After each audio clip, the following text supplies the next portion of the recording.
What's up, guys? It's MB Boxing, and today I'm going to be predicting the outcome of Andy Ruiz versus Jarrell Miller, and this is going to be a 10-rounder in the heavyweight division, and this fight is going to be Saturday, August 3rd from the BMO Stadium in Los Angeles, California, and this fight is going to be broadcasted on DAZN pay-per-view as part of the very, very big and relatively entertaining Terence Crawford versus Israel Madrimov card.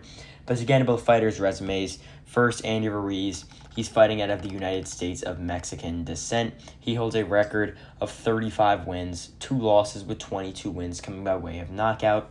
He is obviously not ranked by BoxRec due to inactivity since he hasn't fought in more than a year. But he currently stands at obviously 6 feet 2 inches tall with a 74-inch reach.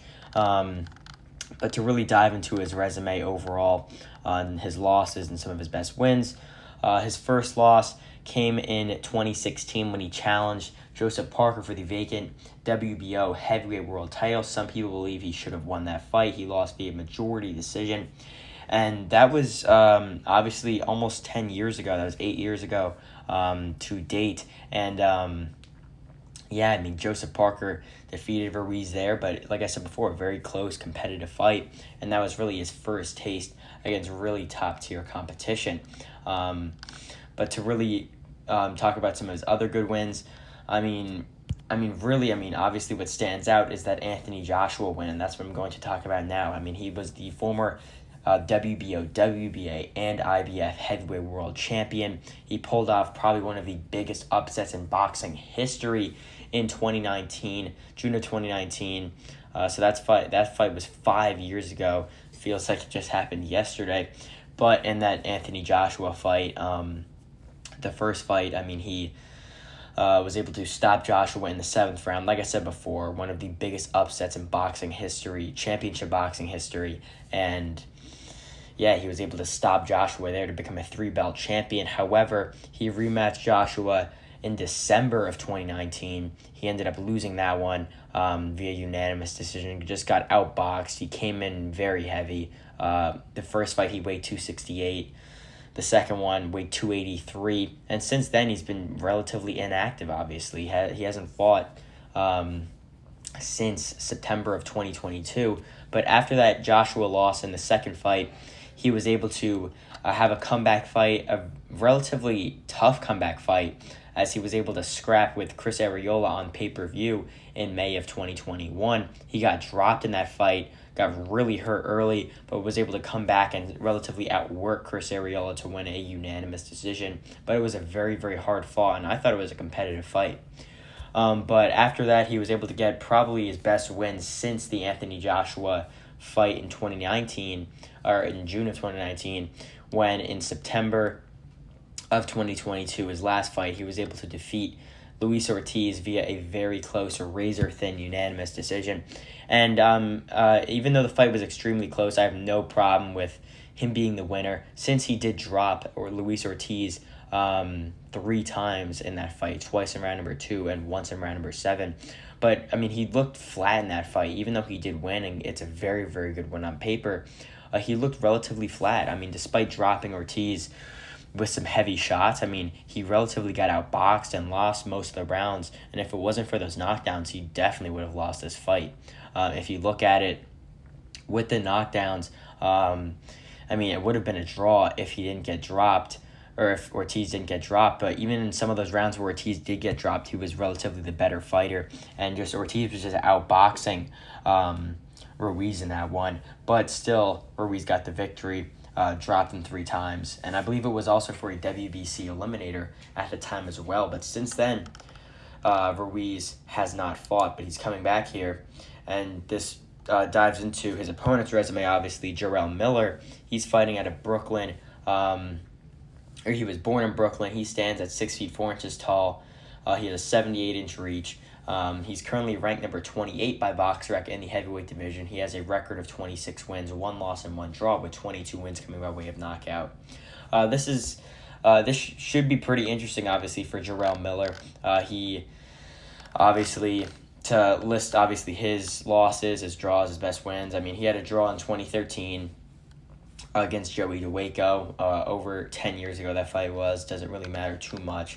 However, he did have a very interesting career and activity, so I will dive into that right now, as some of his better wins obviously took place on his rise up in the heavyweight division, when in 2017 he was able to get a stoppage win over Gerald Washington, which sort of shot him upward in the heavyweight division. After that, he was able to stop Mariusz Wach, and obviously if you're hearing these names now, you might think, oh, these are washed up fighters, but at the time they were pretty decent wins, obviously, for Jarrell Miller. He's also able to defeat Johan Duhaupas by unanimous decision, along with destroying Tomas Adamek in 2 rounds. He was also able to stop Bogdan Dinu in the 4th round as well, and that was his last fight before his scheduled fight against Anthony Joshua in 2019. And as most of you guys know, Andy Ruiz was actually the one who stepped in, obviously, for the Joshua fight. Jarrell Miller was supposed to fight Joshua in that fateful day in June, where Ruiz really shot up as one of the most popular guys in boxing at the time. And Jarrell Miller did test positive, for steroids in that fight, and that's why it did get canceled, and that's why Ruiz stepped in. But, I mean, he took a 4-year layoff after that. He was obviously banned as well, I believe so. And he took, obviously, he had that 4 years off, and he came back in 2022 in June. He beat Ariel Esteban Brasamonte by decision before knocking out another lower ranked contender. But then he had his big step up in 2023 when he defeated former world champion Lucas Brown by stoppage in the 6th. And then in late 2023, on the Day of Reckoning card in Riyadh, Saudi Arabia, he got stopped in the 10th round by Daniel Dubois, which in hindsight is obviously still not a bad loss at all, considering Daniel Dubois was the pretty big favorite going into the fight, and Dubois currently just stopped Filip Hrgovic in his last fight. But Jarrell Miller was down roughly like 89-82 in that 10th round, so he only won like 1 or 2 rounds in this fight, and Daniel Dubois pretty much just obviously was the much better fighter in this fight, and he was able to get that late stoppage in that fight. But, I mean, in my opinion, overall, this fight between Jarrell Miller and Andy Ruiz, it should be a very interesting fight, and I'm actually very intrigued to see what will happen.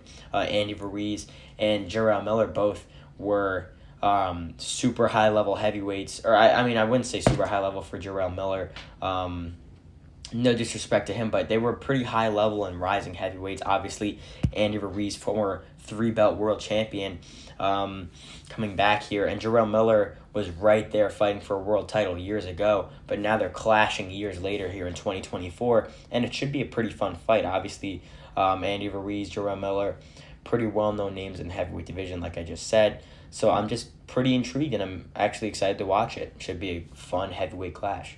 But in my opinion, how I see this fight going, I think despite Ruiz being a favorite in this one, I think it could be pretty close and competitive, if I'm going to be honest.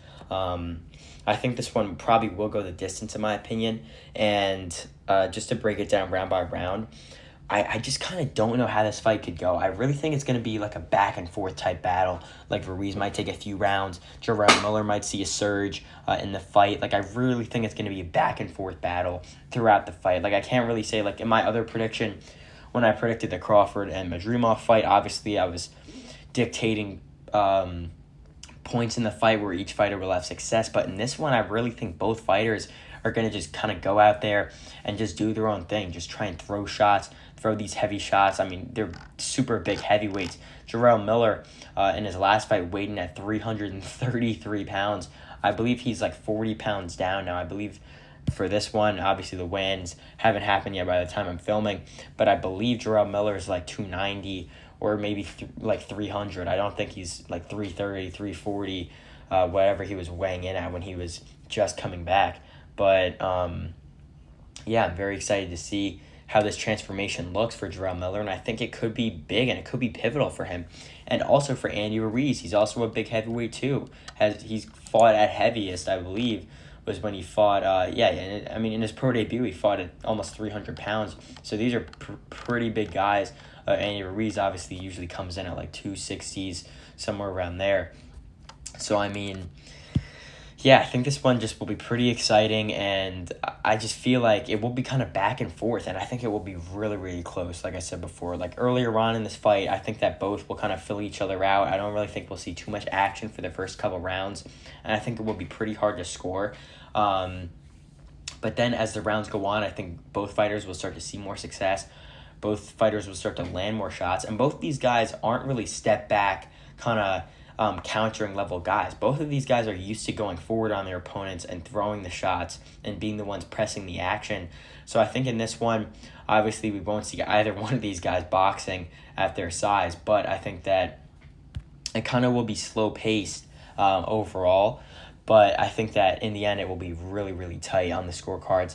And I think that Andy Ruiz might eke out Jarrell Miller based on his experience, but I really think this is a tough one to predict, if I'm going to be honest. Jarrell Miller, despite taking a long layoff, he has been more active than Ruiz, obviously. Had 2 fights in 2022, 2 fights in 2023, as most recently fought, obviously, 7 months ago in December. And Andy Ruiz, he hasn't fought since 2022, late 2022, or in September of 2022. So, I mean, he obviously has taken a lot of time off, and it will be interesting to see how Ruiz's gas tank holds up. He's obviously known for having pretty fast hands, so I think that his hand speed obviously will provide him the edge in this one, but I think that we will see some ring rust for Ruiz in the first couple rounds, but I still think there will be very competitive rounds. Like I said before, I think they'll be hard to score, relatively low action, but that's where I think Ruiz will start to ease into the fight more. I think that overall, in the end, he should be able to outwork Jarrell Miller, but like I said before, I think it will be very, very closely contested and pretty competitive. But I think that in the end, Andy Ruiz should get a decision win here, and I think that he will outwork Jarrell Miller. I mean, I just think it's because he has the faster hands. Obviously, that's where I think that he will succeed in this fight with. That's where I think that he will just overall score more points, land more shots. And in the end, I think that it will be a pretty competitive fight, but I think that Ruiz will go the distance with Miller, and I think that he will get this victory by decision. It could obviously maybe be a majority or something like that, but I mean, in my eyes, I think I'm going to see this one as a pretty competitive, unanimous decision for Ruiz. I think it could be like 96-94, 97-93. Could even be like a 98-92, like a slower, kind of more competitive 8-2 type of fight. But really, I think this fight will be kind of around like a 97-93 type fight, or even a little bit closer, a little bit wider for Ruiz. But in the end, it should be a pretty slower paced fight that favors Ruiz with his hand speed, but who knows? I mean, he's coming back after a long layoff. These are heavyweights. Miller could land one punch and change everything, so who knows? But if you made it this far in the video, comment down below your thoughts on my prediction and how you see this fight going, and I'd really appreciate it if you guys go hit the like button along with the subscribe button. Overall, it helps me out a lot. So overall, I believe that Andy Ruiz will get a solid comeback win, and I think he will defeat Jarrell Miller by decision, handing him his second defeat of his career. And yeah, that's really it. I'm MB Boxing. Thanks for watching, and I'll see you guys later.